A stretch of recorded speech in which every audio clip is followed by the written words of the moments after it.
boys and girls, welcome to my channel. I'm For Classic and welcome to BenchART. So for today what I do have in here, it is a Ryzen Zero Dawn, one great PS4 exclusive that it is now finally available on the PC. So this game, it is developed by Guerrilla Games, which this developer team don't have any experience with the PC. Their games were always released for the Sony consoles before. And so, since I believe they didn't have the experience to make a PC port, they delivered the work for the Virtuos. Virtuos, it is a developer team that already ported games before for the PC, especially Quantic Dream games, like, for example, Heavy Rain and Beyond Two Souls were responsibility of theirs. Alright, but this port, according to many people, it isn't really great, and it shares a couple of issues, at least at the moment of the release. This is the settings that I'm using, so I'm just using the equal graphic settings as the PS4, which is the original, but I'm forcing TAA in here. Anisotropic filtering doesn't work at the moment, so I am forcing 16 times on the Nvidia control panel, alright, so it's the same as using Ultra, and I'm using high textures, alright. And so, looking to the requirements, you can clearly see that on the CPU front, we are clearly above the recommended. We have also 16 gigs of RAM, and we have a GTX 1650 Super, which is pretty much equivalent to a 1060, except that we only have 4 GB of VRAM. So I do think that the recommended settings could be higher, because I think I would say that the recommended settings should be something where you could play at 1080p with the same settings as consoles, but at 60 frames per second. And that doesn't really happen for me in this game, unfortunately. So let's take a look on the results. So for 1080p with the lowest preset, I was able to get an experience fully above 60 frames per second, but I do think the original setting, it is the way to go, with averages about 60 frames per second, but that sometimes might drop below of that. The high settings and the ultra settings provides a good frame rate, with the high settings having an average around 50 frames per second and ultra having an average around 40s. None of these settings at 1080p did drop from 30 frames per second, but guaranteeing a 60 frames per second, it is kind of hard with this graphic card at 1080p. So let's take a look at 1440p. As expected, 1440p with this graphic card, you won't be able to get 60 frames per second. So the low settings got an average of 47 with a 1% low of 42. Now the weird thing is that original, high and ultra kind of had more or less the same performance. This was actually pretty weird, and I can't really explain why this is happening, because if you get back on the video to the 1080p results, you will see there is a nice gap between original, high and ultra, but at 1440p, for some reason in the test that I did made, the difference is quite small. Alright, so this benchmark was kind of tough, because the comparison was very hard to make, because the time changes, alright, throughout the game. Despite I always loaded the same save file, what really happens in this game is that the weather are fully dynamic. So the first run that I have done, it was sunny. The second run started to kind of rain after 3 minutes, so it's very hard to have exact numbers in here. So let's wrap all these results together and let's see how this looks like in frame rate results. So as you can see, the only setting that I was able to sustain 60 frames per second throughout the test was 1080p with the lowest settings. Honestly, as soon as it will start raining and we'll get inside a city or something, those 60 frames per second won't hold on. So my recommendation, it is for you to play with 1080p original settings and, well, decide whatever you want to raise more or not. Alright, that's entirely up to you. But the shocking thing is, whatever if you are going to play at 1080p or 1440p, all the settings did provide an experience above 30 frames per second, with probably ultra or high being more, you know, more logical of in more demanding areas to drop from those 30 frames per second, because I'm pretty sure that in forward levels and environments of the game probably will be more demanding. But again, my personal recommendation for the settings to play this game, it is to go with 1080p, go with the original settings, which is the same settings as the PS4. You can raise the textures, you can raise the model quality to high if you want, and honestly I wouldn't touch any other thing than that. But I will explain more and less what are the issues of the port. But yeah, that's exactly what we are going to talk about in here, because it makes no sense to talk about the game at the moment, since the game was released 3 years ago. So we are going to talk a little bit about the port status and why it is kind of being bad received by the Steam community, because at the moment the reviews are mixed. So let's talk about it. So this port, it is really not great, and Steam users have their reason to be pissed off with this, but I don't think that it is that big deal, alright? At least for me. So let's analyze this a little bit further. So I have seen the video from Digital Foundry Alex, and he pointed out some of the issues with the game. So he pointed an issue where, for example, the game always started at borderless, and he had to go to the option graphic settings and change that always to full screen, to have always full screen in the game. Well, I don't suffer that issue, so I'm not really sure if this is something specifically to 4K monitors or something, but I do have a 1080p screen, and what I do see is that I don't have that issue, alright? I don't need to switch from borderless to full screen every time I start the game, because the game recognizes and saves it every time I do start it. So no issues on that regard, although yes, anisotropic filtering, as I have told you before, the option doesn't work, so I had to force 16 times through Nvidia control panel to have anisotropic filtering into the game. There are other things that Alex from Digital Foundry did mention. One of them, it was the fact that well, it had troubles with frame times. He said that every 300 frames per second the game would stutter.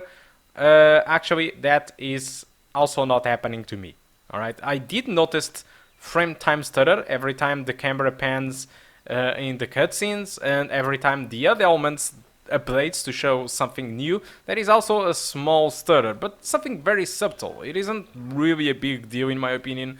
I have seen games doing so much worse and using Unreal Engine. Most games using Unreal Engine does this kind of stuff. So for me it is not a big deal, and it is not as bad as seen by Alex on Digital Foundry. So I'm happy about it. But what I do agree with him is that the VSync option in this game, it does suck, alright? And also the frame limiter in this game and the resolution scaling, it also does suck. So if you are going to use VSync in this game, please use from the Nvidia control panel, or if you have an AMD, well, try to use from AMD Relief control panel. Alright, so yeah, that's mostly the issues. Now the second issue, the other issue that I want to talk to you about, this one is pretty bad, alright? It is related with crashes. I've seen a ton of people on Steam, and I already seen some friends that have multiple crashes in this game, and most of them are using GTX 1000 series, the Pascal architecture. So Pascal and Maxwell weren't really great cards when it comes to DirectX 12, and what I do believe is that Horizon might be using some feature sets which the Pascal series it is not really great at. So this might be fixed in the future with patches or Nvidia drivers. My bet is on Nvidia drivers, because this really seems an issue related with that specific architecture. Because for me, my GTX 1650 Super, which uses the Turing architecture, the same architecture as the RTX cards but without ray tracing and DLSS, it worked really well with no crashes whatsoever. Everything was kind of smooth. I have no complaints with stability in that regard. Everything worked fine, unless one thing. So one of the issues that Alex did report, which was the time that this game takes to generate a shader cache, it is true. It took me about 10 minutes to start the game for the first time because of the shader cache. And to make things worse, when I started to really play the game, the story mode of the game, I had a ton of flashes and glitches that also Alex did saw with his GTX 1060. I was able to fix that by erasing the shader cache from the game. Alright, there a folder in the game called something like local cache dx12, and if you go there, there will be a file called psocache.bin. Pick up that file and erase it, and the next time you will start the game will again go out through that process of generating the shader cache, which will take again 10 minutes, but that completely fixed the game for me. Alright, so I think these are all the issues that I know about the game. For me, everything was stable, and unfortunately, yes, the optimization, it is not great. And I think this is one of the major complaints about people on the web. And I do agree, but I also do understand why this is happening. I mean, Ryzen was a PS4 exclusive that was taking every single advantage of the console. Alright, this is not like a normal port by any means, because PS4 it is built in with GCN architecture, which is AMD architecture, and even AMD have a couple of tricks by their sleeves, like hardware intrinsic shaders and a lot of other stuff that GCN does that Nvidia does as well, but in different ways. But what I was trying to say is that these exclusives and exclusive games like The Last of Us and Horizon Zero Dawn and exclusives that never was planned to release in other platforms, they really take advantage of the low-level APIs and big features, hidden features of the consoles to extract the maximum performance as they can. And what happens really here on the PC is that they aren't really able to extract those benefits, because those benefits don't exist, because PCs are always having different hardwares, and so you can't really tailor specific stuff for the PC like you do on the PS4. So I believe that's why the performance it is not where it should be, because this was highly and brutally highly optimized on the PS4 so that it could deliver these visuals at 30 frames per second with no drops, and converting to the PC, some of the things are just not there to go and copy and paste. Alright, it is not really that simple by any means, and I believe that's why the performance it is not that great.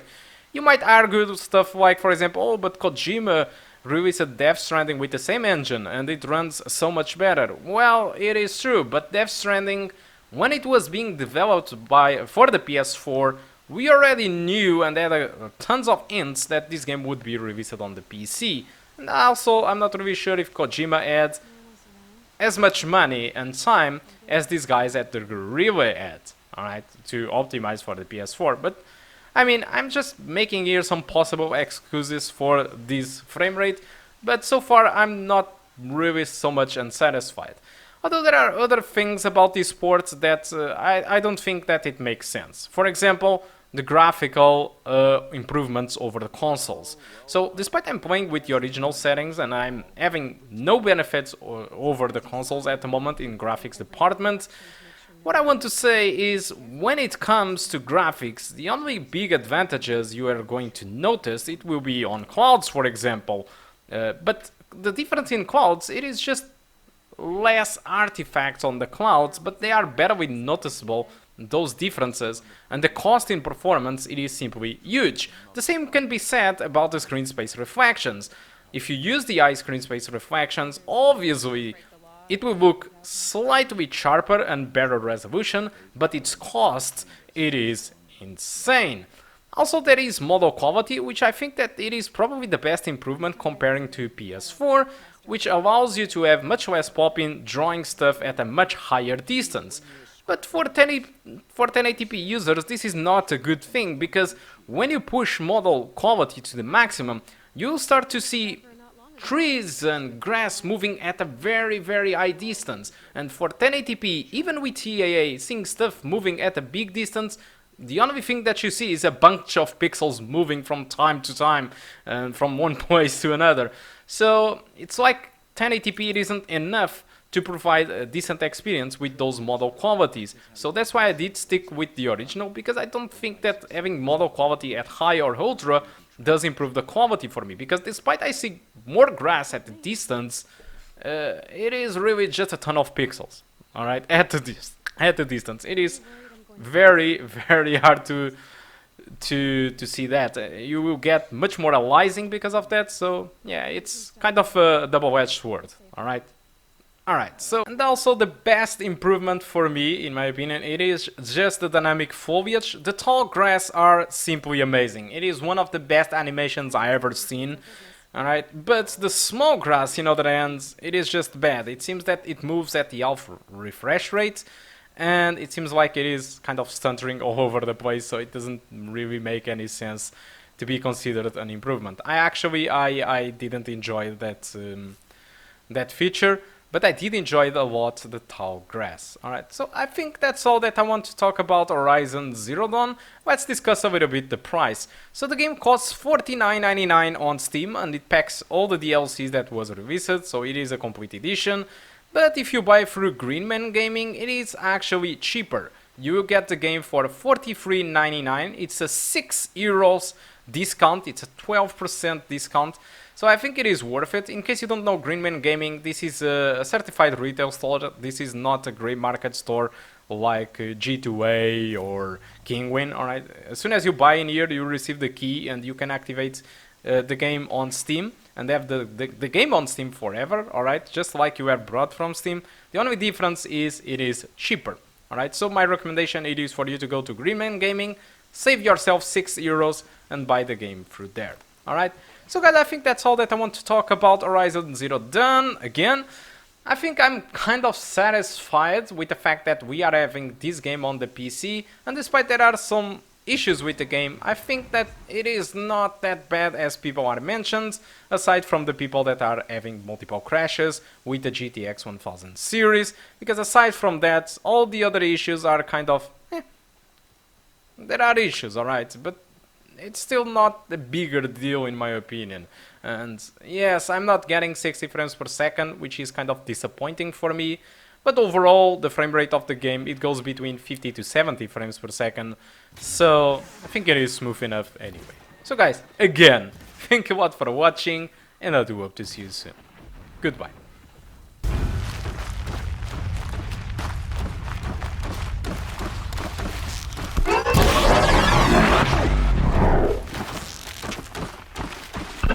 No ammo. This isn't good.